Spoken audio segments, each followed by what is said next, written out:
Ladies and gentlemen, boys and girls, welcome to another special episode of Herschel Talker, sponsored by the College Football Hour.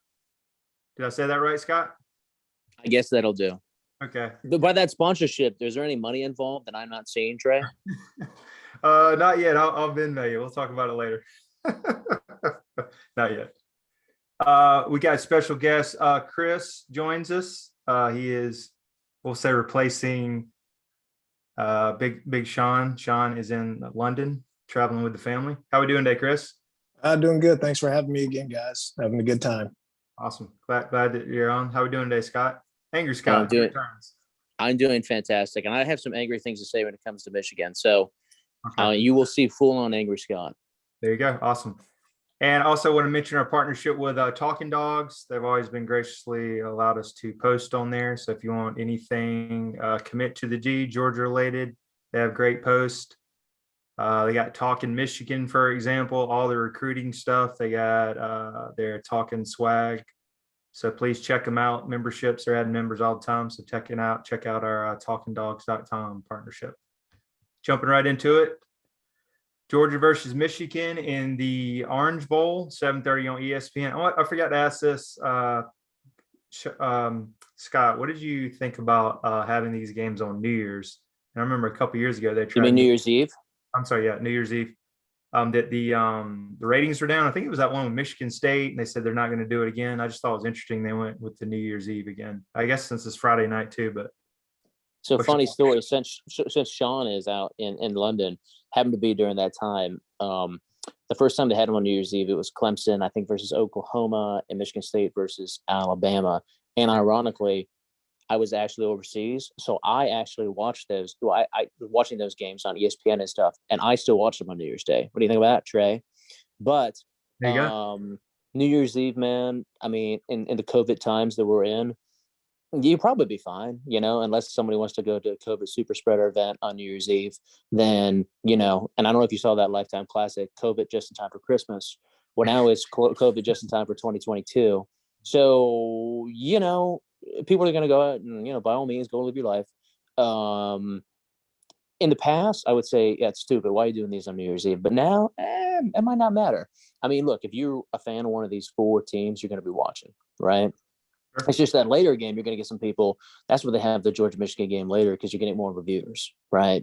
And so, if they had the Cincinnati Bama game later, you probably have a lot of people drop off, or they watch the first half and they'll be like, yeah, fuck this, I'll go do whatever.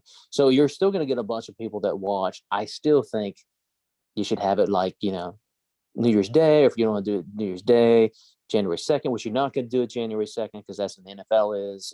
I get it, but I don't know. I understand why they're doing it, but if you had it the 30th too and moved one of these, who gives a damn bowls, that would be fine too, So I don't know. I mean, I understand why they do it, but I the ratings still can't be as good. You know what I mean? Right. Yeah, jumping right into it. So Georgia against Michigan. Both of these teams, if you look at them, are going different ways. Georgia's coming off getting blown out, dismantled, whatever word, against Alabama, frustrating loss, 41-24. And then Michigan coming off pretty much blowing out Iowa in the Big Ten championship. And feel like this is their mirror images of each other. They're both going to try to establish the run, play really good defense, who is more physical in the trenches.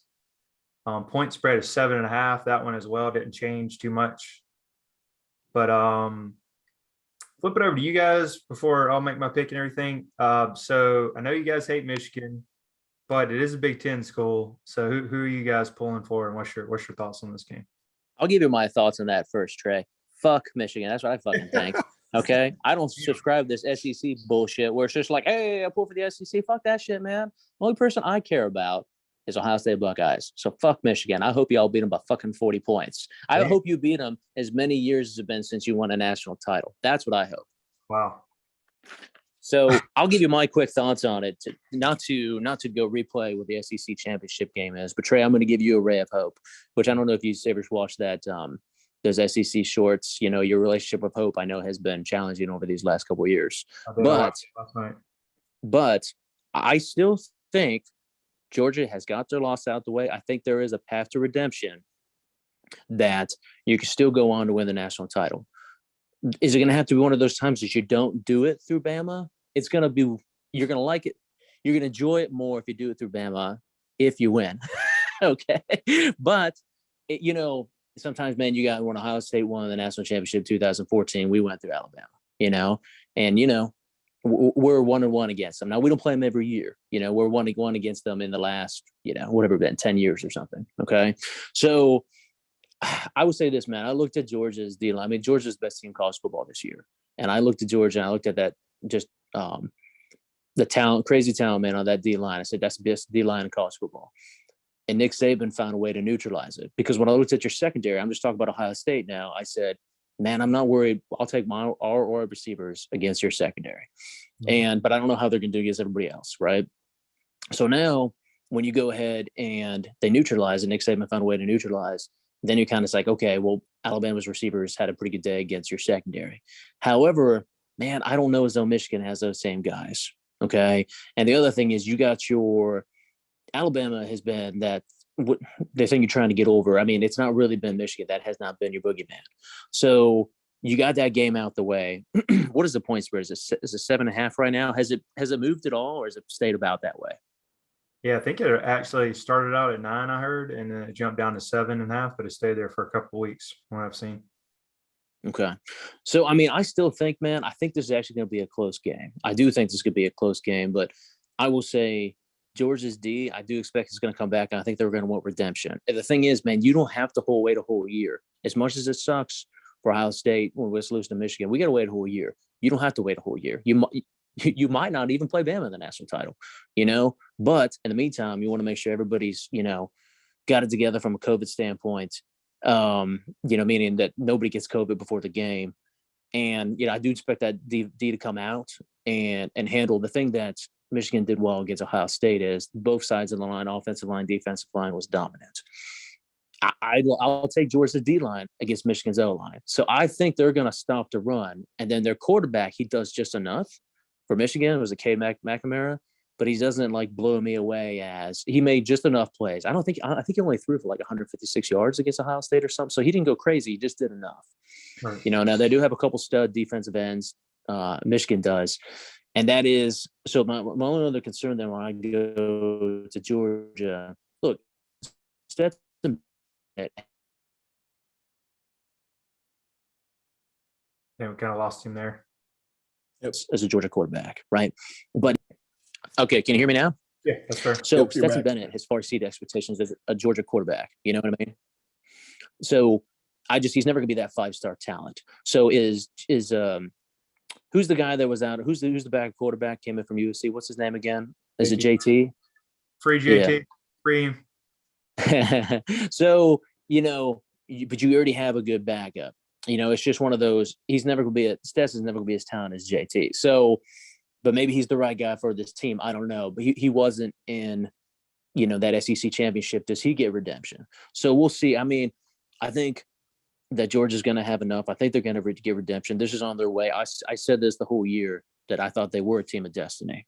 Now when it comes to Michigan, everybody says, oh, well, hey, maybe Michigan's the team of destiny. And I'm like, well, I mean, I find it laughable, the comments that are coming out, that you would get your ass kicked for 18 years versus Ohio State, and you play every single year. And he says, oh, we beat you 10 years ago. You beat a 6-7 Ohio State team that was coached by Luke Fickell in an interim year that wasn't even over 500, and you won by less than a touchdown.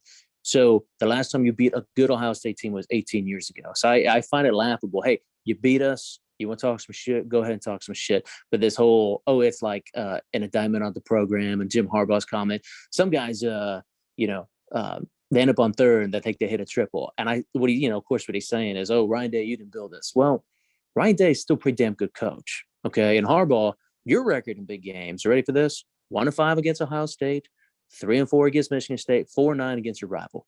Okay. Well, how's that? And against top 10 opponents, I guess now was Iowa a top 10 opponent? I don't think they were. So I think his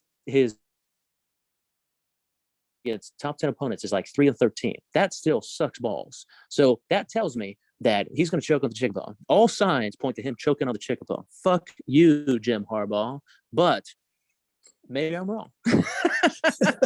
So we'll see. I mean, look, Georgia should win this game, and I don't subscribe to this SEC bullshit of rooting for the fucking conference. I will say I will probably root for every other Big Ten team except for Michigan. I hope they just get the doors blown off. What are your thoughts, Kris? Kind of with you. I was pretty hurt when Michigan kind of killed us back in November, but I don't know. Maybe I'm too old to take it that to heart, but Michigan's kind of, I don't know, a little threatening on paper, but maybe against a different team. So Georgia, you guys definitely have the depth and the talent to take it to them. You got enough film on them, so they can't really run a lot of the gadgety crap that they pulled on us. No Statue of Liberties, no double flea flickers and all that bull crap. So really hoping Georgia, you guys take it to them, take it to Coach Khakis, and just take them to the woodshed. You know, on defense, you got Hutchinson, but outside of that, I think he's pretty much the only threat that I really perceive. But I don't know. I hope you beat them 56-0, but it's probably going to end up being like 56-22 or some weird offensive score. But wow. Hey, I like that, guys. Looking at the matchup a little closer. So Stetson Bennett against McNamara, they're pretty similar. I'd go with Bennett. It's a little more mobile. Seemed like the McNamara guy kind of reminds me of like a Jake Fromm from 2017. Would you think you call him a game manager? He like just does enough, doesn't turn the ball over. Also, maybe scared about if you guys name the backup quarterback that they have. He's a 5-star and pretty mobile. I hope they don't bring him in. They bring him in. They bring him in on a couple plays. Yep. The Haskins guy, great year. I just think it's going to be hard to run against our defensive line, but I'm kind of questioning like our mentality going into the game, because are they going to have a chip on their shoulder? Or are they exposed? I know they had a good, 3-4 weeks to really focus on it. We are getting back some guys that were banged up. The JT Daniels thing, all the fan base, I want to see him more than anything play. They're trying to will him into this game, but I don't think you see him play it down the rest of the year. I hate to say that. Plus, he just got COVID, so he missed some more practices. I think the only time you see Daniels is if Bennett went down in injury. So it's kind of like Kirby's made his bet on this one. He's going down the ship. I did read where they struggle, Michigan, against tight ends. We do have Brock Bowers, probably one of the best in the nation, even though he's a freshman. Is he a freshman? He's a freshman. Yeah, he's a beast. Oh, man. Yeah, he's 11 touchdowns. But I will say in the Bama game, he tried to target him too much. He did have 10 receptions, but he tried to force a couple of balls in there. He threw picks on. So I wish he would try to look at the other playmakers, but he's a bad matchup. I'm not scared of the vertical threat that Bryce Young in Alabama calls against Georgia. But that stat about Michigan leads the nation in over 50-yard passes, they are explosive. I guess they do a lot of trick plays. And the who's the OC? He got the Broyles Award winning for the best OC in the nation. So that's is it Gaddis? Gaddis. So that can be a little challenging. I think this is going to come down to maybe a turnover or special teams. I think it's going to be the mirror images of each other. I think it's going to be really close, but I got Georgia not covering, but I got them 24-17. I think we get a late touchdown and we have a little bit more depth, and we're going to beat them in a dogfight 24-17. Now, Trey, I'm sorry, I forgot to give my prediction. 70-0. Fuck Michigan. But in reality, that would. I'm sorry, that's my wet dream. But in reality, I'll go 31-13 Georgia. Now, Kris, I have a question for you here. I understand that your dad is a Michigan fan. Is that right? That is correct. So even though his son graduated from Ohio State, his dad is a Michigan fan. Have you thought about disowning your father? No, not at the moment. He's still pretty good to me, so I'll just settle for. For the record, my brother-in-law is a Notre Dame fan. I disowned him years ago. Hey, Kris, I had a question for you. That's funny. So how do you guys do that game? Don't speak that day? We don't talk about it? Or do you watch it together? Or how is that? That's intense. It's pretty good natured usually. So, it's years and decades of this understanding, but it's pretty friendly. And then at the end of the game or mid game, then the text messages start to fly. So this year I turned my phone off because he had a few good ones and I had nothing. I was about to say, was he nice this year? I guess not. Yeah. To the spoils go the victor, right? So I gave it to him, and I have to eat it. I take it on the chest. Gotcha. As much as I hate it. That's fine. When you said taking out the chest, that's what she said. No. Anyways, look, I would say I'm all for Trey. You found out that maybe you shouldn't talk shit on the same day. For the Trey, we're still friends, are we not? There we are. Okay, so I'm all for the shit talking, just not of the day of the game. Trey sent me a little Michigan flag, ha ha ha. I was like, it's okay. I'm just gonna, when and if Georgia loses again, I'm going to bury you and make you cry. So I might have gone and piled it all, but now we can get over that. And if you lose this game, I won't say anything that day. Okay, so I would say the other thing I was gonna say about from a quarterback standpoint is they don't make mistakes. So I do want to see Michigan's offensive line against Georgia's D line. I think their D line's more dominant, but I'm curious, and I also want to see, Georgia's O line against Michigan's D line. I think that's going to be interesting. And then the thing with his quarterback, yeah, they do have that 5-star they bring in, and I can't think of his name, but the other kid they bring in. But the thing with Cade McNamara is, too, they just don't make a lot of mistakes. So if Georgia makes some of those mistakes they made in the SEC championship, I think that's how you get into a closer game than expected. And I think they're going to run a lot of tight end sets, and I think they're going to maybe shift Darnell Washington, who's like 6'7", and some of the other tight ends on the Hutchinson side. And if we can get the ball going, if we can run the ball, kind of like, I know not as good as the what's the kid from Michigan State? I know what you're talking about, Kenneth Walker III. Yeah, Kenneth Walker. I know our guys aren't that skilled, but if we can get like James Cook and Zamir White in space and cause some problems, can get the ball. If we can run the ball on them, I think that's going to cause problems. And just hope Bennett doesn't turn the ball over. But I think it's going to be a close game. I think it'll be, of course, the better of the two matchups. I think that's why I agree with you guys are putting that on the primetime game. And I think too, so what I've done over the last couple of years, being the sadistic asshole I am, is after all those other 5 times that Ohio State beat Michigan with Jim Harbaugh as the head coach, I take a picture of him at the press conference so he looked like a broken man. So I'm hoping that I could take that same picture this year of him looking like a broken man. Please add to that. That's my goal, because sad Michigan fan to me never gets old.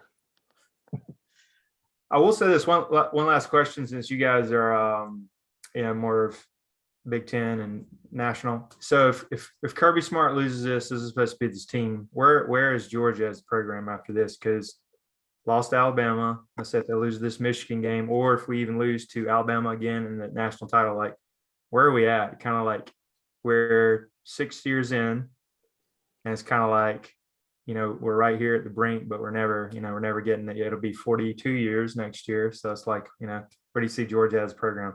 It's kind of well.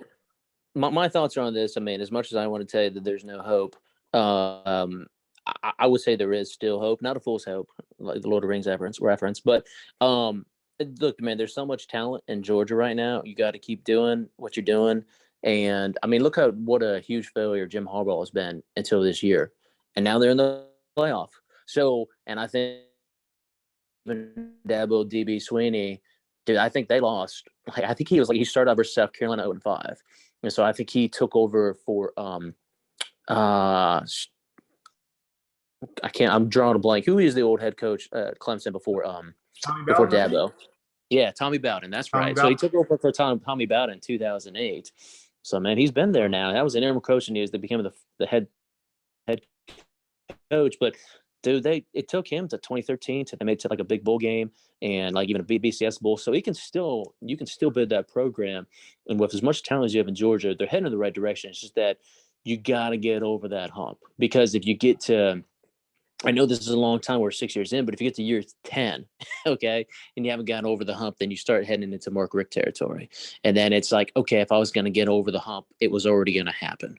And it's not like you're building a program for nothing. It's Georgia football, man. It is one of those, yes, dare I say, elite programs, and to speak like Kirby Smart, that it should be big-time college football, and you should get the best recruits. So I think you're fine now, but then you got to get over the hump if it's in the next couple years, because it gets to year 10, it's not happening.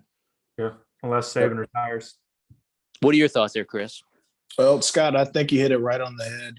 I don't see Georgia ever not being a contender or a top program. Stick true to recruiting at home. You got plenty of talent there. If in a couple of years, if you still can't get over that hump, you have to look at the schematic things. Maybe some coaching changes, but yeah, you guys have the talent and development. Yeah, I mean, coaching, recruitment, it's always going to be there. It's just you're right on the door. Well, and to your point, the other thing is too is maybe you just need a new assistant coach, a new OC. We actually we really like Monk. Once again, fuck Michigan, but they hired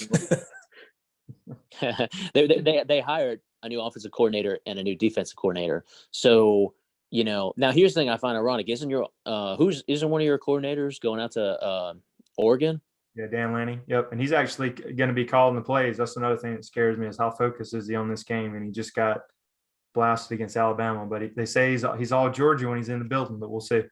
He's got to be. It's going to carry on his resume over to Oregon. So the better he looks on this last game here, the better he's going to look in Oregon. So he's got to be on point. And the thing I'll say is, like Tom Herman, for example, offensive coordinator, Ohio State, he was on his way to Houston and we still went on to win a national title. So it could be done, but the thing that's funny about these guys going to Oregon, if he has success in Oregon, for damn well sure he's coming back to the South. You got who was the old Florida State coach that was in Oregon for like a year and then he came back from Florida State for a while. I'm drawing a blank. You know what I'm talking about, Trey? Oregon. Oh, is that the guy that just got the? No, that was Cristobal. No, not him. But anyways, so they have. That's Chip Kelly. Was it? He was there. You have.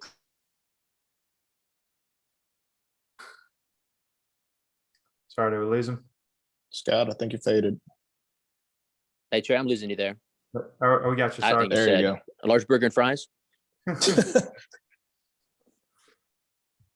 All right. Well, hey, we'll jump right into the next one. We got Ohio. Was that a large burger and fry? Was that your order? Yeah, that was. Medium cola. It was. Hey, liter cola. We can. You're good. We're gonna jump right into it. Hey, you got Ohio State Buckeyes, number 6. Wait, Trey. Wait, we're gonna come back and cover the Buckeyes in a second, right? Yeah, we can. Yeah, that's right. Hey, we'll get a milkshake with that coming up. All right. All right. Let's see a little bit.